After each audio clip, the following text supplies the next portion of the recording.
Kesatuan rakyat, kesatuan jiwa, kerajaan perpaduan. Teruskan bersama di dalam channel ini untuk perkembangan-perkembangan isu semasa, isu politik, dan isu-isu hangat di Malaysia pada hari ini. Jangan lupa teruskan bersama di dalam channel ini. Tekan butang like, share, dan subscribe channel ini untuk perkembangan terkini politik di Malaysia.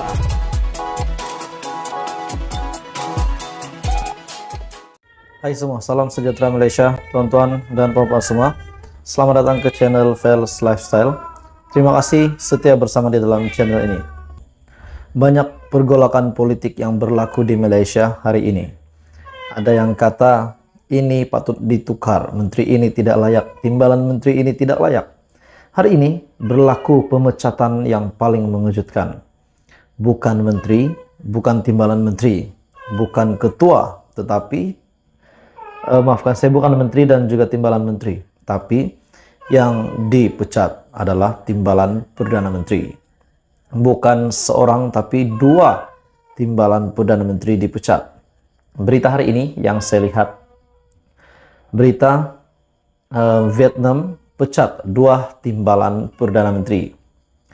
Perhimpunan Kebangsaan Vietnam, Badan Penggubal Undang-Undang, memecat hari ini telah mengundi untuk memecat dua timbalan Perdana Menteri daripada jawatan mereka.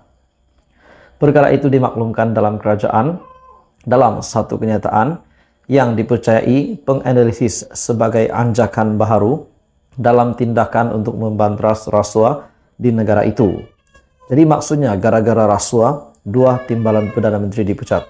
Oke, baik tuan-tuan dan puan-puan semua, sebelum saya meneruskan isu hangat hari ini, saya meminta jasa baik kamu untuk tekan butang like, share video ini, dan subscribe channel ini. Terima kasih.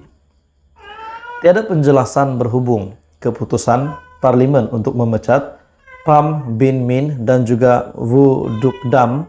Namun langkah itu dibuat ketika negara di perintah komunis itu mempergiat usaha untuk memerangi rasuah.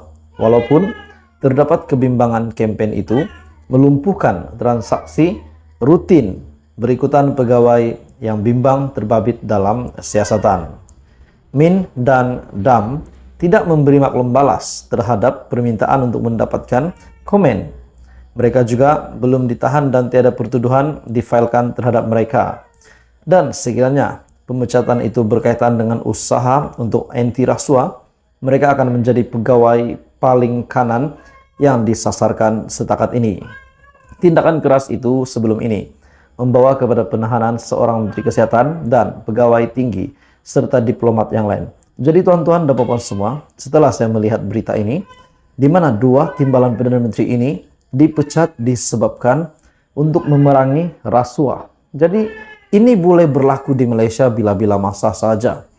Dengan tekad, dengan visi dan misi, pada ambang tahun baru, ucapan daripada Perdana Menteri Datuk Seri Anwar Ibrahim, di mana beliau telah menunjukkan ucapannya itu yang tanpa teks adalah dari ucapan yang ikhlas, murni, di mana beliau ini akan memerangi rasuah di Malaysia.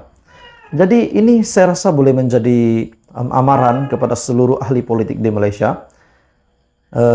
Tindakan daripada kerajaan Vietnam melalui undang-undang yang telah memecat dua timbalan Perdana Menteri. Perkara ini sangat serius tuan-tuan dan puan-puan semua.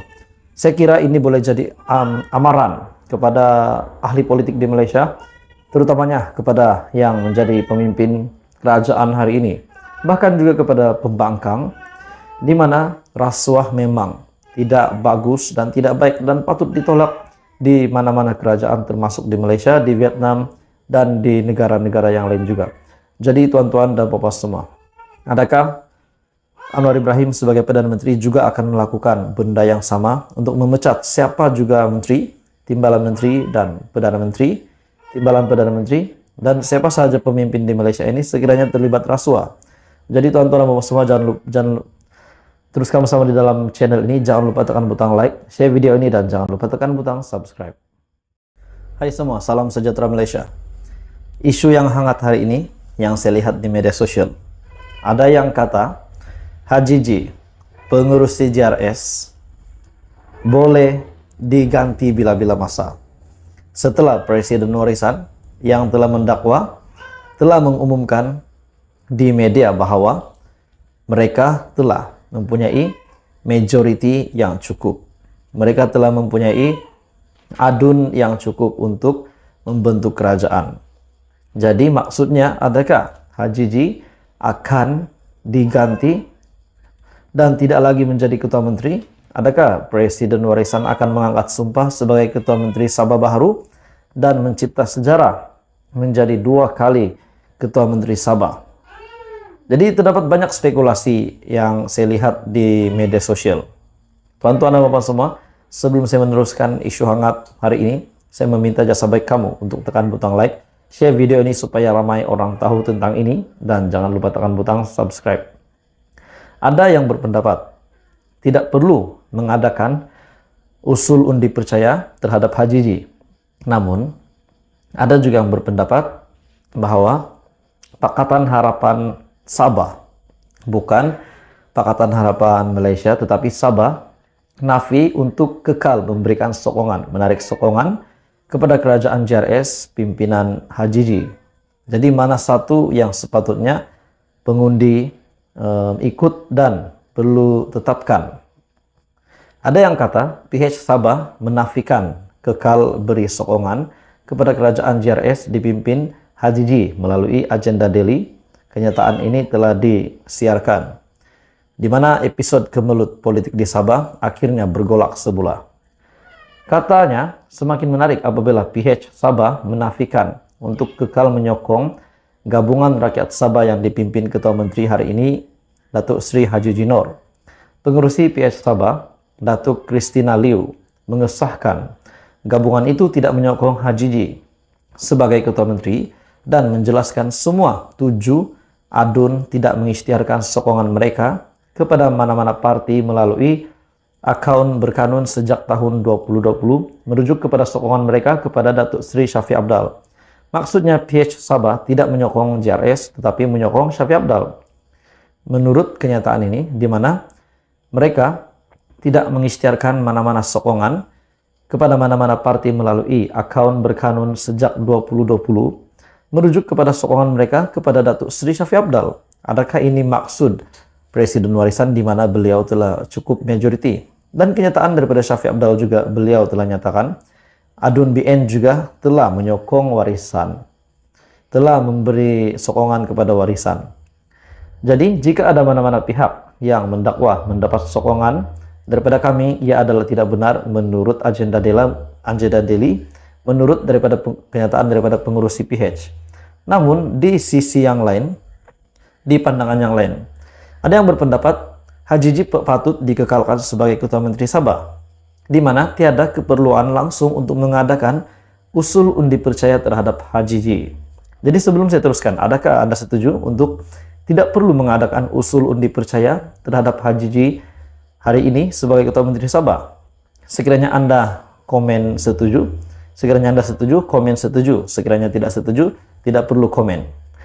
Tiada keperluan untuk mengadakan usul undi percaya terhadap Ketua Menteri Sabah, Datuk Seri Haji Jinor, kata Timbalan Presiden Parti Bersatu Sabah PBS. Namun setelah pengurusi PH Sabah, Christina Liu, mengumumkan mereka menyatakan sokongan kepada Warisan, adakah ini akan menggugat kedudukan kerajaan perpaduan hari ini? Jokim berkata, Datuk Seri Dr. Jokim Gun Salam, yaitu Timbalan Presiden Parti Bersatu Sabah, beliau berkata PBS menyokong sepenuhnya kepimpinan HJJ sebagai Ketua Menteri dan tiada keperluan untuk mengadakan usul undi percaya di Dewan Undangan Negeri Dun Sabah. Jadi tuan-tuan dan bapak semua, apa komen Anda? Adakah HJJ patut letak jawatan? Persoalan yang pertama. Persoalan yang kedua, adakah sekiranya HJJ letak jawatan, Ketua Menteri baru adalah Shafie Apdal? Jadi tuan-tuan dan bapak semua, teruskan bersama di dalam channel ini untuk perkembangan politik seterusnya. Terima kasih.